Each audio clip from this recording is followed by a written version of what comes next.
We conclude today the 38th chapter. 38, 39, and 40 are about kavanah, intent, mindfulness. So we spoke about the idea that a mitzvah is an attachment to God, whether you're mindful or not, whether you're in it or kind of elsewhere in the moment. But if you gave charity, even if you put on your tefillin or light Shabbos candles, and you're aware that it's a mitzvah, but you're not really, you've got other worries that are occupying your mind, so you're not really mindful. You still have an attachment to God. However, it's not an illuminated attachment. So we are explaining, the Alter Rebbe is explaining, that everything, comes from God. And from the Tetragrammaton, his name, Yud and a Hey and a Vav and a Hey, 4 letters. And we spoke about yesterday the latter Hey, the inanimate kingdom, is primarily an expression of the latter Hey. And the Vav is the vegetation of this world that is a product of the letter Vav. And we're not going to go into great length in discussing that concept. But what that meant is that in a mitzvah that we do, in our connection, there is the body and the soul.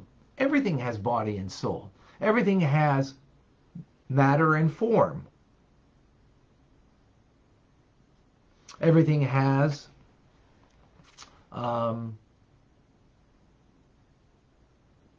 the spark of divinity and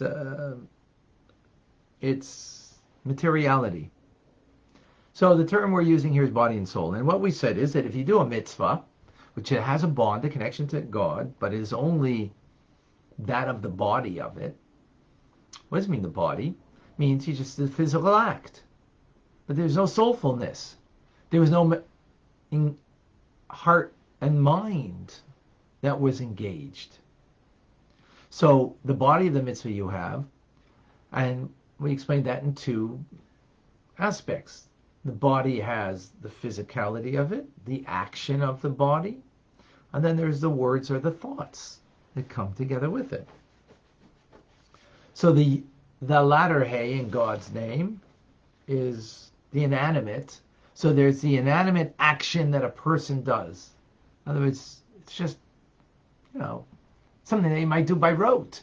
You might be charitable, taking, a dollar bill and putting it into a charity box, into a pushka, mindlessly. Is there an attachment to God? Absolutely. If you put on your tefillin and you did it, you are aware that you're doing God's thing, but your mind was elsewhere. So it's just an action. Well, might be inanimate, that's not full of life. There's a bond, that's the body of the mitzvah.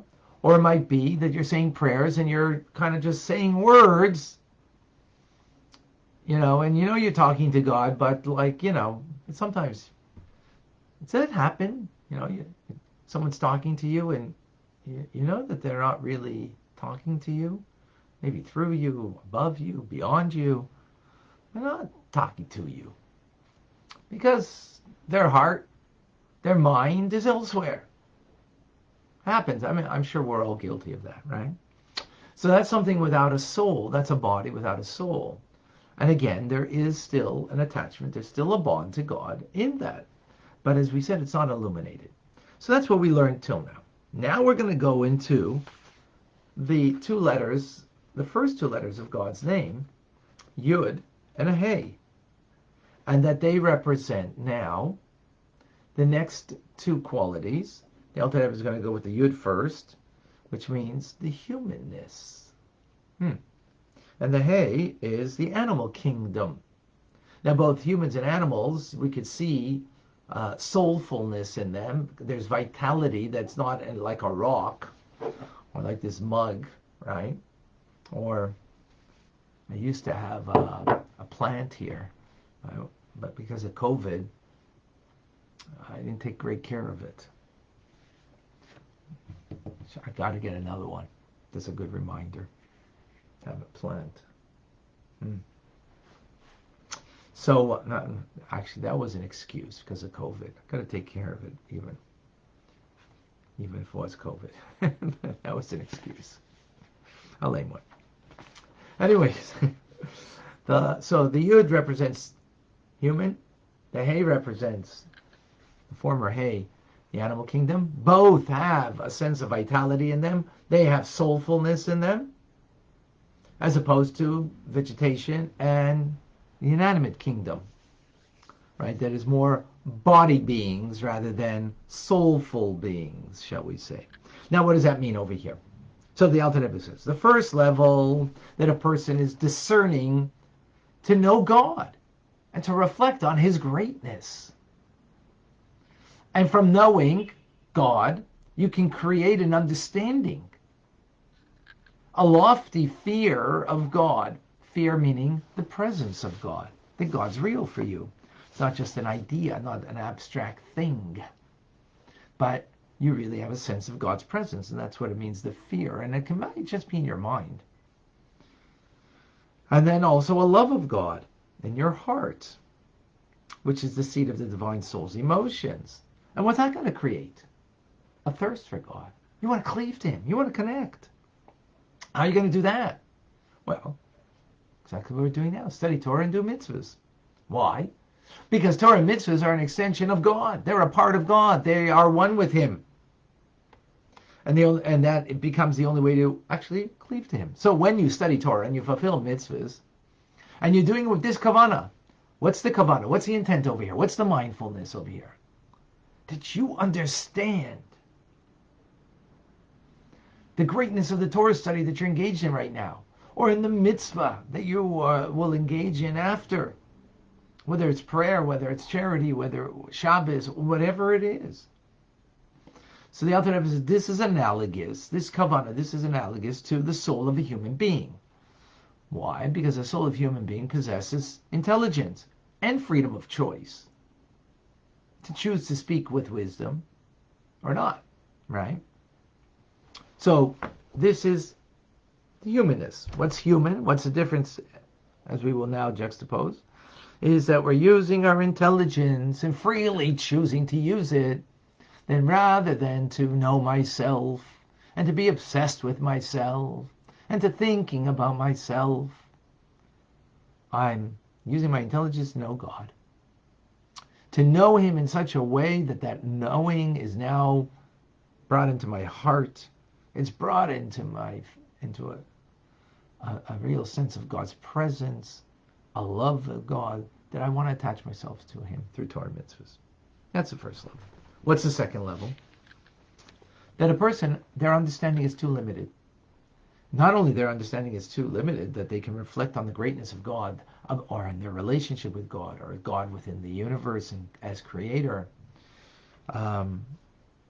but they're not capable of understanding enough that it's going to bring into their heart that that God's going to be very real for them, present for them, and that will bring a love. Not capable of that. Okay. Well, if you're not capable of that, which is a human thing, then what's left? What's left that you're not going to just do the body of the mitzvah or do it out of rote, but you're going to do it with kavanah, with intent. So here, the individual is merely recalling what we call the ava misoteres, the hidden love. The hidden love that we have in our soul for God, because it's a part of God. So we have to choose this, of course. There is a choice over here, but in a sense, there is no choice. You know why? Because it's me. It's a part of me. Right? That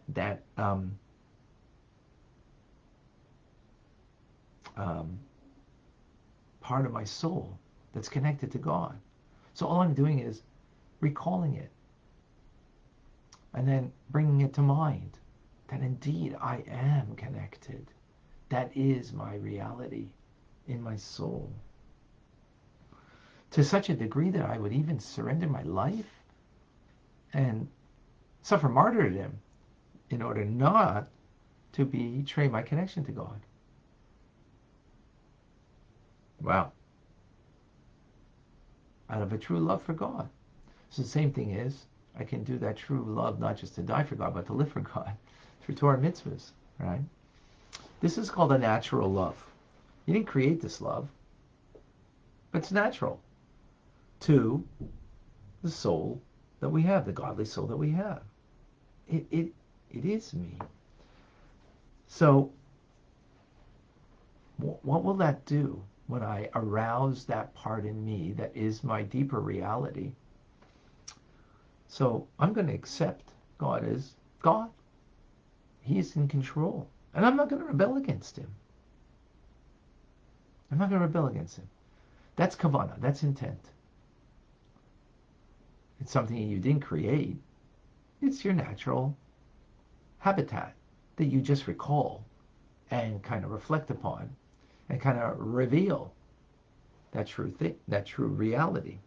That motivation now, again, that's innate, this love and awe of God, will help us to turn away from negativity, from doing wrong, from doing evil, right? And to do good. To do good. To do good by studying Torah as we're doing now, by doing a mitzvah, by praying. And that praying is not going to be like a very lofty prayer. It's going to be sort of like, focused on the words, the meaning of the words. Now, this is analogous to the soul of an animal. Why? Because an animal, unlike a human, does not have intelligence. Not like human intelligence. I mean, there's an intelligence, but the intelligence is just to serve its nature. It's not an intelligence that can, speak about 101 ways why purple frogs are going to, control the world. Purple frog can never speak about that or entertain that intelligent 101 reasons, right? Or there's no freedom of choice by an animal. By human, there is. So what does that mean over here? That it's analogous to the soul of an animal, this kind of kavanah, this kind of intent. Right? In others, it's an animal does what is natural to it. So we have that as analogous to us, that we can also do that which is natural to us. And what's natural to us? We have hidden love for God that's in our soul. That's natural to us. Where do we get it? Well, we didn't create it. We didn't create it. It's an inheritance to us from our patriarchs. The natural instinct of the soul that merely wants to connect to God through Torah mitzvahs. So, in conclusion, what do we have? We have two levels of the body of a mitzvah, which is analogous to the body creatures, inanimate beings and plants, meaning mitzvahs that are done just by the action, right? That's the body of the mitzvah, or vegetation, that is the idea of speech and thought. Then we have two levels of kavanah, not just the body of the mitzvah, but the intent of the mitzvah, the mindfulness of the mitzvah, the engagement of the heart in the mitzvah.